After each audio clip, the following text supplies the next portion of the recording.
very interesting people came to dine with us last night. Miss Martha Gellhorn, Mr. Ernest Hemingway, both writers, and Mr. Yoris Evans, a violist maker of films.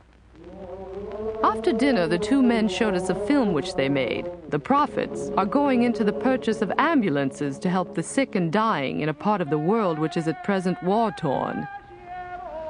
The men who never fought before, who were not trained in arms, who only wanted work and food, fight on.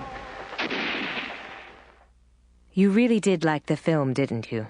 Yoris and Ernest were very impressed that you and Mr. Roosevelt said to make it stronger.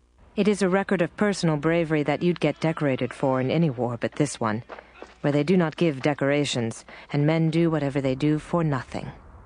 I have worked sometime more than 24 hours a day, then come down, take a couple of hours sleep, and get up and go to work again and think nothing about it.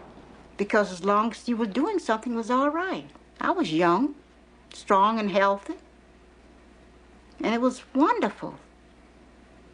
There was a wonderful girl whose name was Joan, and she worked with an orthopedic surgeon. She was great. I needed to borrow one of their instruments one night, and I walked over from my surgery to theirs, and her doctor was asleep on a chair, and she was operating.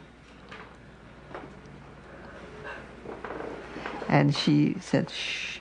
I was very quiet. And I said, "What are you doing?" She said, "Oh, I'm just finishing this up. The poor doctor is just so tired." And I said, "Do you do this often?" I was just interested. And she said, "Oh, yes, frequently, but don't tell anybody." I said, "All right, I won't." The news from Spain has been terrible, too terrible, and I felt I had to get back. If it is all going to hell, thanks to 600 new German and Italian planes, 20,000 German troops, 50,000 Italian troops, and suitable field artillery, I want to be there, somehow sticking with the people who fight against fascism. It makes me helpless and crazy with anger to watch the next great war tumbling toward us, and I think the three democracies, ours too, as guilty as the others, have since 1918 consistently muffed their role in history. It will work out the same way. The young men will die, the best ones will die first, and the old powerful men will survive to mishandle the peace. The fight is far from lost here, but material is sadly needed. The much bragged of Italian advance to the sea was done with planes and artillery against brave men who were inadequately armed. Whole divisions, amongst them the American Brigade, were surrounded and cut off and fought their way through the fascists back to government territory, reformed their lines, and fought again. Even the refugees are quiet and patient on the roads, neither hysterical nor dramatic, but only determined not to live where the fascists rule. I find myself foolishly patriotic about the Americans. About half of the Lincoln Brigade is lost since this last push. I find that I love them immeasurably, am immeasurably proud of them, individually and collectively, and proud of their record, and proud of the reasons that brought them here and keep them here. I never saw better men in my life.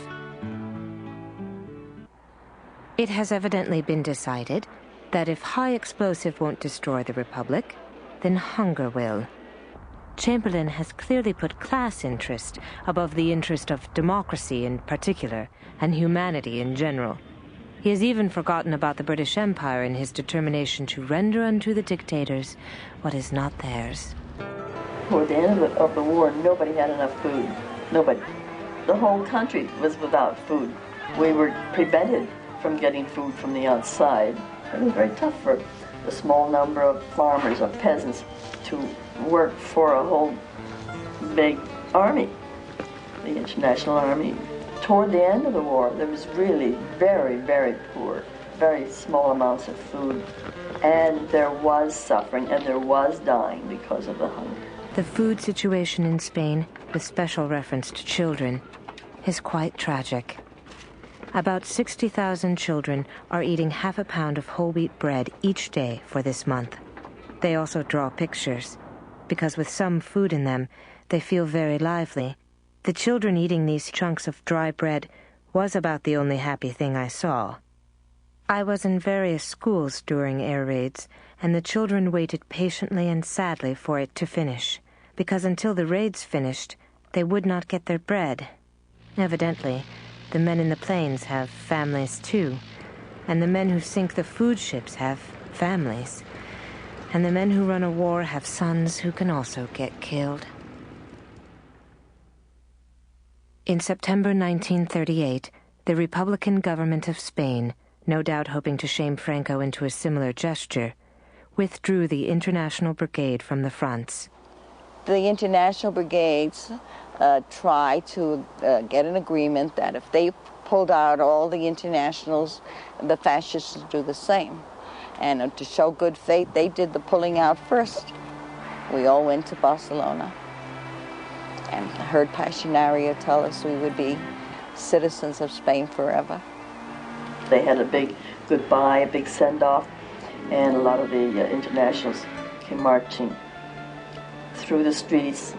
The Americans had their big parade, and they were showered with flowers by the people in Barcelona. It was a blurry, teary day for me. I felt guilty. I had left all these people at the front, and I didn't know what was going to happen to them, and I felt like a traitor. To think that what we had fought for would be overturned, whatever progress had been made would be lost, and a real regression and set in. No, that was bad news. All the Spanish people thanked them somehow, sometimes only by the way they watched the parade passing. The internationals looked very dirty and weary and young, and many of them had no country to go back to.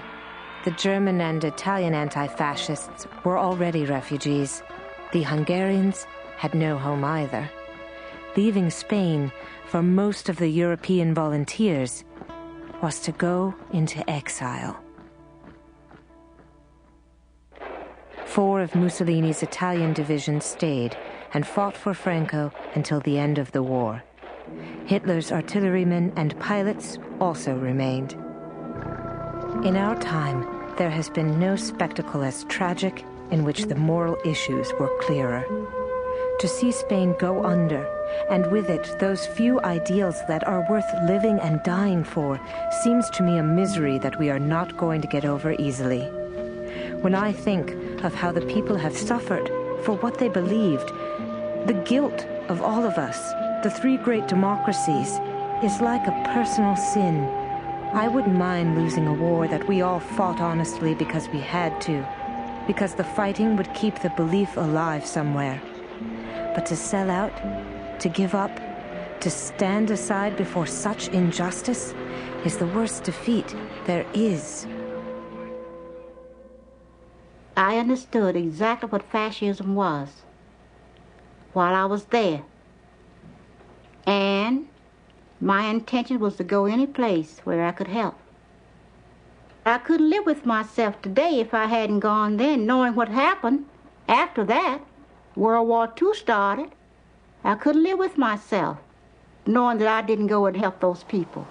In black clothes, with hair brushed from faces that have looked at much death, in shapeless canvas shoes, they stand there so full of vigor and spirit, affirming life, that I wonder when I shall ever see their like again. As one searches for certain music once heard, so I know I shall be looking for these faces, or their like, the rest of my life.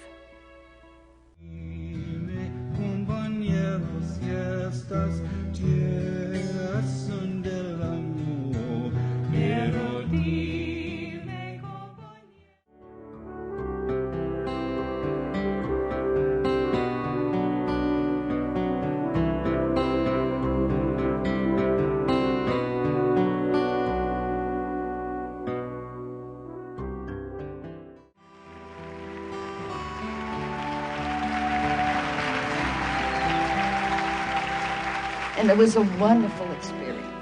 And they're part of you here, part of Spain. I'm happy to be here. And I know that the future belongs to you, and you'll do better than we did.